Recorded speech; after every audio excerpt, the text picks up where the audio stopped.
Okay, we are live. I've got 7 minutes until I'm running a podcast, so I'll make this quick.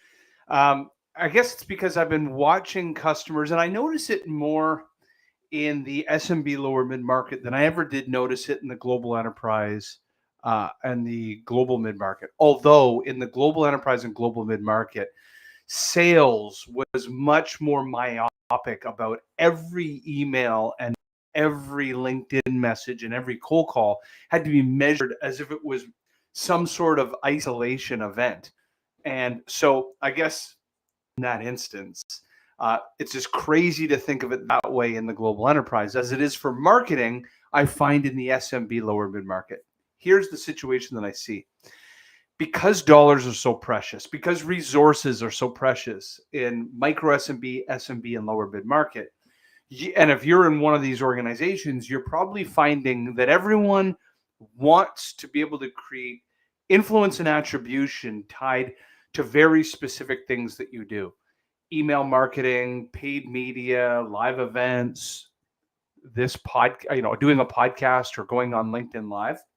And you say, well, it didn't work for 3 months. We didn't get leads out of our podcast. We're going to shut it down. Or we're not going to do LinkedIn Lives like I'm doing right now every day because you know what? I didn't have like 1,000 engagements on LinkedIn Live, so it didn't work.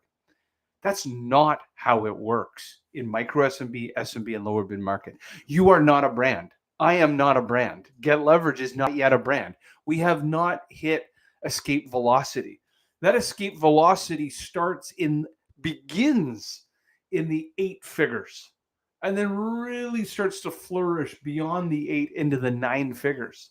And so it takes a long time. So what are we doing?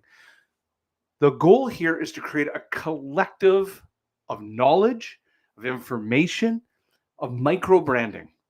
And so that the buyer sees you in multiple places.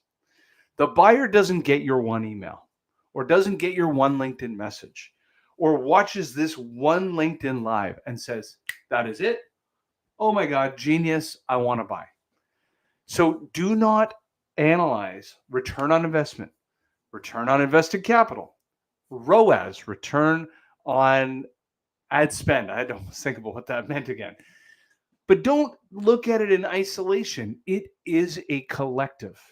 So to kind of prove my point, I'm going to show you all the diversified we're 1 year into this journey with Get Leverage. Okay, so the very first stick of revenue came in right around a year ago. We've grown at greater than 10% compounded a month. And I believe one of the reasons for this, and I posted this on social media, is we planted the seeds of lead sources very diversified up front. Doesn't mean long term every one of those seedlings is going to get the same amount of water. But what it does mean is that we want to have a series of trees and bushes 5 years in the future. And to do so, the best time to plant a tree was 20 years ago. The second time is now.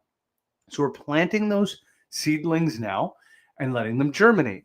And those seedlings are. And so what I'm going to show you, I'm going to read out a lead source. Now, this is rolled up. So this isn't even micro into a general category. I'll give you an example. Content marketing, organic content marketing. That could be exactly what I'm doing right now, or a social post on LinkedIn, or a TikTok video, or a newsletter. So this is all compacted. This is for the year 2024. I'm not going to read out the year 2023 because the business just began. As of right now, 10 months in. So category number 1 is going to be marketing. Under marketing, it will bifurcate into paid media and organic content marketing. 58% close ratio. Okay. Number 2 is sales. Sales bifurcates into an outbound motion, email prospecting, LinkedIn engagement. And that is 23%. So not the same close rates, but it has more volume than organic content marketing. It just doesn't have the same conversion, right? Because obviously somebody's opting in versus you interrupting their day and convincing them that this is the savior to their problems. Next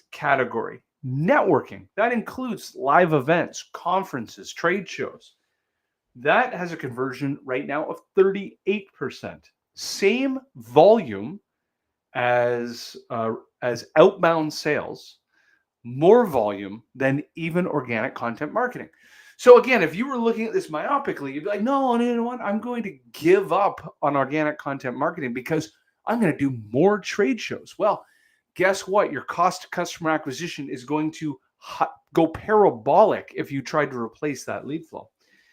Um, referrals come into the fact that we've created something called the Ambassadors Club, which is an actual referral program, an affiliate program, versus customers giving referrals versus general referrals that come from people that see our content on social media and refer people to us.